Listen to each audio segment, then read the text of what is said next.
안녕하세요. 취미로 철학하는 남자의 한번 정리해 봅시다. 18편 국가 2권입니다. 네, 이번에는 이제 국가 1권에 이어지는 2권의 내용을 살펴보게 되겠는데요. 국가 2권에서는 여전히 이제 정의에 대한 규정을 요구하게 됩니다. 네, 이제 이때는 이제 글라우콘과 아데이만토스 이 두 사람이 이제 정의와 불의에 대해서 이제 이야기를 하게 되고요. 소크라테스에게 요구를 하게 되는데, 네, 이들 글라우콘과 아데이만토스는 앞서 이제 그 폴로 마르코스나 트라시마코스보다 훨씬 더 정교하게 이제 정의와 불의에 대한 입장을 내놓게 돼요. 그래서 이제 소크라테스가 이에 대한 답변을 못하게 되면서 이제 다른 방식으로 접근을 해보자 하며 국가에 대한 이야기가 나오게 됩니다. 국가에 대한 이야기가 나오게 되면서 수호자, 뭐 지도자겠죠. 지도자에 대한 이야기가 나오게 되는 거고요. 그래서 이제 지도자에 대한 성질과 지도자 교육은 어떤 걸 해야 될지 규제하는 부분에 대해서 간단하게 이야기를 하고 있는 책입니다. 네, 내용을 좀 더 깊게 살펴보면 트라시마코스가 이제 이야기를 잔뜩 하고 정의와 불의에 대한 이야기를 하고 이제 소크라테스는 이제 종료가 되었다고 생각을 했는데 글라우콘이 이야기를 하죠. 네, 글라우콘이 이제 정의는 어떤 즐거움을 주냐 그래요. 글라우콘은 이제 이런 질문을 하면서 즐거움에 이제 세 종류가 있다고 이야기를 하는데 첫 번째는 일시적 즐거움, 두 번째는 이제 결과에 따른 즐거움, 세 번째는 혜택에 따른 즐거움이에요. 네, 여기서 보면 일시적인 건 일시적 쾌락을 말하는 거고요. 네, 그래서 장기적으로 봤을 때는 아무 의미가 없어요. 네, 장기적으로 봤을 때 아무 의미가 없고 결과에 따른 즐거움은 이제 시험 보는 거랑 비슷합니다.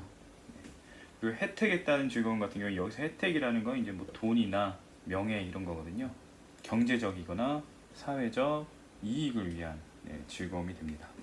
그래서 소크라테스는 이 결과에 따른 즐거움, 그래서 이제 그 장기적인 목표죠. 장기적 목표를 성취하고자 하는 즐거움이 이제 진짜 좋은 거고, 그래서 정의는 이에 해당이 된다고 이야기를 하게 됩니다. 그런데 이제 글라우콘이 여기에 대해서 이제 반박을 하는 게 뭐냐면, 물론 그렇게 생각을 하겠지만 대중들은 그렇게 생각하지 않는다. 사람들은 이제 결과에 따른 즐거움이 있는 거라고 보기보다는 부담스러운 걸로 여긴다고 해요. 부담스러운 것이죠. 왜냐하면 이제 정의를 행한다는 것 자체가 쉬운 일은 아니니까요. 그래서 이제 사람들의 생각과 소크라테스의 생각이 다르다는 걸 확인하게 되고요. 이제 글라우코는 그렇기 때문에 정말 그 대중들도 설득될 수 있게 정의가 왜 좋은지 이제 설득을 해달라고 이야기를 하게 됩니다. 그러면서 글라우코는 소크라테스에게 도움을 주기 위해서 불의에 대한 입장들을 이제 이야기를 다시 한번 정확하게 정리를 해주게 되죠. 이 과정을 통해서 이제 글라우콘이 불의에 대한 정의에 대한 입장을 이야기하게 되는데요. 글라우콘이 하는 이야기는 이제 첫 번째는 정의의 기원이에요. 정의가 어떻게 생겨났냐 이건데 이 기원을 보면은 서로 불의를 당하지 않기 위해서. 그래서 서로 불의를 당하면 피해가 크기 때문에 그런 피해를 없애려고 이제 서로 불의를 저지르지 말자 이렇게 하게 됐고, 그래서 정의가 생겨났다고 이야기를 하는 거죠. 그 다음으로 이제 왜 사람들이 정의를 추구하느냐, 정의를 따르는 이유에 대해서 이야기를 하는데요. 이 이유는 이제 불의를 저지를 능력이 없기 때문이라 그래요. 불의를 저지를 능력이 이렇게 이야기를 합니다. 그래서 이제 불의를 저지를 능력을 가정하면서 이제 상황을 보게 되는데 여기서 이제 투명 반지 이야기가 나오게 되죠.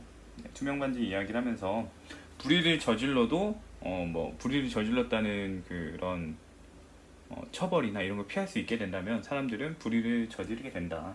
그래서 정확하게 살펴보면 정의를 따르는 이유는 불의를 저지르고 책임을 회피할 수 있는 능력이 없기 때문이다. 이렇게 규정을 하게 되죠. 그래서 이제 그 글라우콘이 하는 얘기는 세 번째로는 이제 그러면 정의롭게 살 거냐 이건데요. 정의롭게 살 경우에 이제 고통이 많아지는 반면에 이제 불의하게 사는 경우에는 뭐 행복하게 된다. 즐거움이 많아진다. 이렇게 이야기를 하게 되죠. 대체로 이제 사람들은 고통보다는 행복이나 즐거움을 더 추구하기 때문에 이제 불의한 사람들이 이제 정의를 요구하지 않잖아요. 정의를 요구하는 건 고통에 해당이 되기 때문에 정의를 요구하지 않고, 정의로운 사람은 정의를 요구하기 때문에 사람들에게 고통을 주게 되겠죠. 그래서 사람들이 싫어하는 사람이 되고요. 불의한 사람은 이득을 추구하기 때문에 유익함을 추구하게 해줘요. 그래서 이제 이 사람들이 더 인기가 많아지고 이 사람들이 인기가 없어지죠. 핍박받게 되겠죠. 그래서 결과적으로 어떻게 살 거냐라고 한다면은 행복하게 사는 게 낫고 사람들한테 인기 많은 게 낫잖아요. 그래서 이제 불의한 삶을 택하게 될 것이다. 이렇게 이야기를 하게 됩니다. 그리고 이제 불의한 사람의 경우에는 이제 이런 이득을 추구하는 경향 때문에 불을 많이 쌓게 되고요. 불을 많이 쌓다 보니까 이제 신들에게 재물을 많이 바치겠죠. 재물을 많이 바치니까 어떻게 됐습니까? 신들이 좋아하겠죠. 네, 이렇게 신들이 좋아한다는 그 논점도 조금 이상하긴 해요. 왜냐면 재물을 많이 바친다고 신들이 좋아한다라고 보는 거는 굉장히 좀 이상하지 않나요?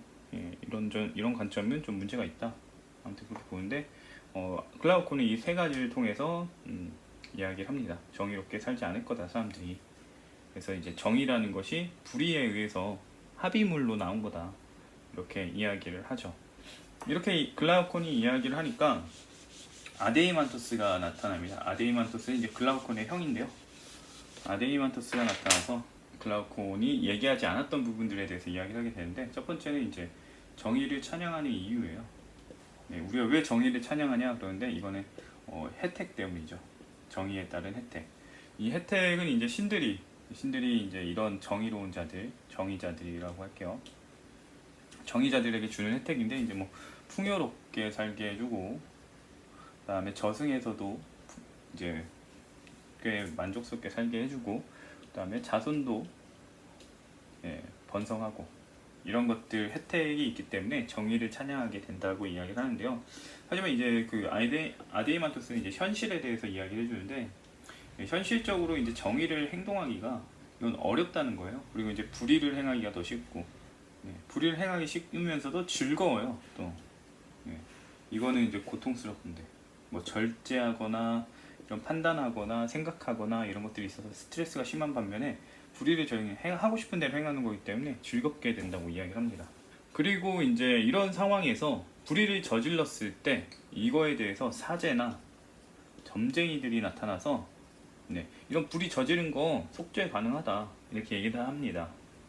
그리고 이제 불의를 저지르고 싶을 때도 재물을 바쳐서 불의를 저지를 수 있다 이렇게 이야기를 하죠. 그러니까 이제 불의를 저지르지 말아야 될 이유가 없는 거예요. 왜냐면 불의를 저지르면은 신들에게서 이제 불이익을 당하게 되는데, 처벌이나 불이익을 당하게 되는데, 이 경우에 보면 사제와 점쟁이의 이야기를 보면은 재물을 바쳐서 모든 걸 속죄받을 수가 있어요. 그렇다 보니까 정의를 굳이 고집해야 될 이유가 없어지는 거죠. 이런 상황이다 보니까 이제 젊은이들이 이 불의를 저지를 것이냐, 정의롭게 살 것이냐 라는 부분에서 불의를 저지르고 재물을 바쳐서 속죄하면 오히려 이게 즐겁기도 하고 부유해지기도 하고 부유해지기도 하기 때문에 정의롭게 사는 것보다 낫다는 거예요. 그리고 부유해진 다음에 정의로워지도 되죠. 그래서 애초에 정의롭게 사는 것보다는 불의하게 사는 것이 훨씬 낫다는 입장에 놓이게 돼요. 그러면서 이제 젊은이, 이런 성향을 갖는 젊은이에게 뭐 네가 이렇게 사는 건 고된 거고, 그 다음에 신도 속일 수 없고, 그 다음에 나중에 저승 가서 처벌받을 거다 라고 얘기를 하지만 어차피 속죄 가능하니까, 속죄 가능하다고 사제들하고 점쟁이들, 그 다음에 나라에서 이야기를 하니까 당연히 젊은이들은 이런 행동을 하게 되겠죠. 당연히 이게 정의로운 상태보다는 불의한 상태가 훨씬 지금 나은 모습이잖아요.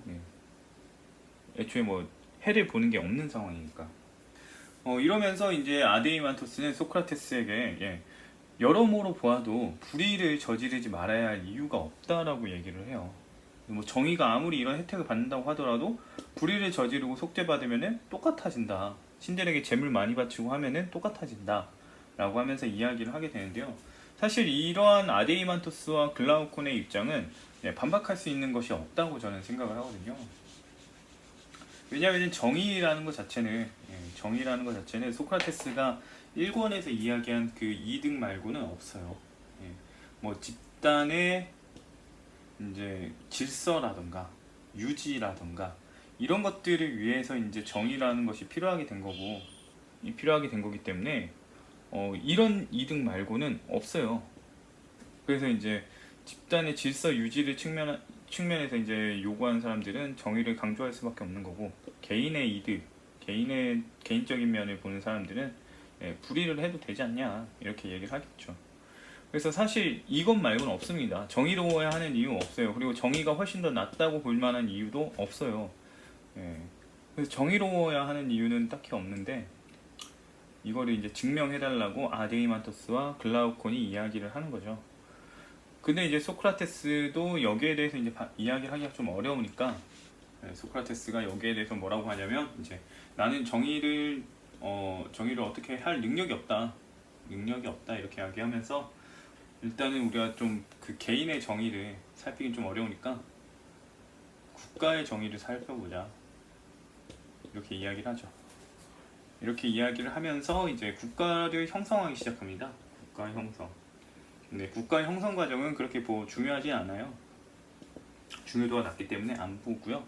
국가 형성을 하면서 이제 뭐 전쟁이 왜 생기는지, 전쟁이 생기는 이유라든가 이를 어떻게 배분해야 할 것인지 이런 이야기들이 나오게 되는데 이제 전쟁은 그 사람들이 많이 늘어나다 보니까 이제 영토를 확장해야 돼서 생기게 되고 그러니까 국가 개인들의 이득을 위해서 생긴다는 거죠.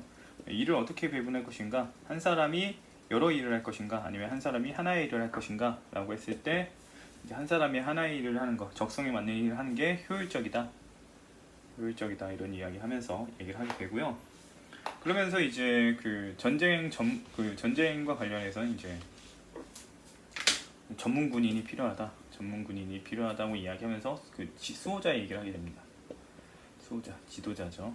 네, 그래서 수호자는 어떤 그 기질이 있어야 되냐 이렇게 얘기하게 되는데 시민을 지키는 존재잖아요. 시민을 지키고 다스리는 존재라서 네, 개로 이제 비유를 하게 됩니다. 혈통 좋은 개. 그래서 혈통 좋은 개는 온순하면서도 네, 그 용맹하죠. 용맹하기 때문에 마찬가지로 우리의 수호자도 온순하면서도 용맹해야 된다. 그러면서 동료에게는 온순하고 이제 그다음에 적에게는 공격적이어야 한다고 하는데요. 이런 부분은 좀 맞는 부분이죠. 수호자라고 해서 이제 약간 포용력 있는 존재라고만 생각을 하는 것보다는 약간 공격성이 있어야 한다. 부적절한 거에 대한 공격성이 분명히 있어야 된다라는 거를 이야기를 해주고 있죠. 그리고 이런 그 동료와 적을 구분하기 위해서는 이제 구분할 수 있는 능력인 철인적인 능력, 이제 지혜를 사랑하는 거죠. 지혜에 대한 그 능력이 있어야 된다. 올바름에 대한 판단 능력이 있어야 된다는 거예요. 판단 능력. 그래서 수호자는 판단 능력이 있어야 한다라고 이야기를 하게 됩니다. 그래서 이제 소크라테스는 수호자의 기질을 이야기한 다음에 교육에 대해서 이야기를 하게 되는데요. 체력에 대한 교육과 혼에 대한 교육이 있는데 혼을 먼저 해야 된다고 합니다. 당연히 어렸을 때는 체력적인 면이 뒷받침되지 않고 성장에 중심을 둬야 되기 때문에 강제로 체력을 늘리는 건 좀 그렇게 하고 영혼적인 면, 이제 정신적인 측면을 발달시켜야 된다고 하는데 그걸 위해서 이제 시가 교육이 필요하다고 합니다. 시가 교육을 통해서 올바른 미덕을 갖춰야 되기 때문에 이 시가에 대한 규제가 필요하다고 이야기를 하죠.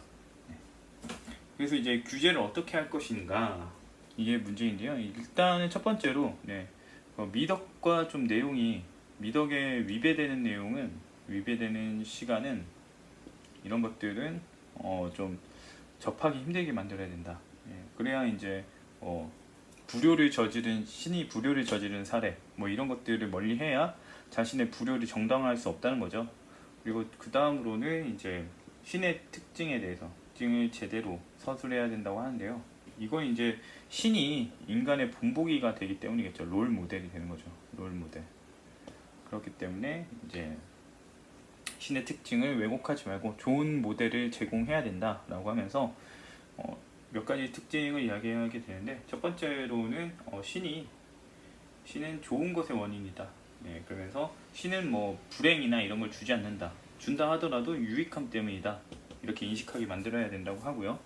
두 번째는 신은 변신을 하지 않는다. 이렇게 얘기합니다. 그러니까 시가에서 이제 신이 변신을 해가지고 나타난다 이런 내용들이 있는데 이런 내용들은 잘못된 것이다 하는 거죠. 왜냐하면 이제 일단 신이란 존재는 최상의 것이기 때문에 변한다는 걸 보면 변한다는 건 외부 요인에 의한 것이 있고 내부 요인에 의한 게 있어요. 외부 요인에 의한 경우는 물체가 약하면 약할수록 외부 자극에 의한 변형이 생기겠죠.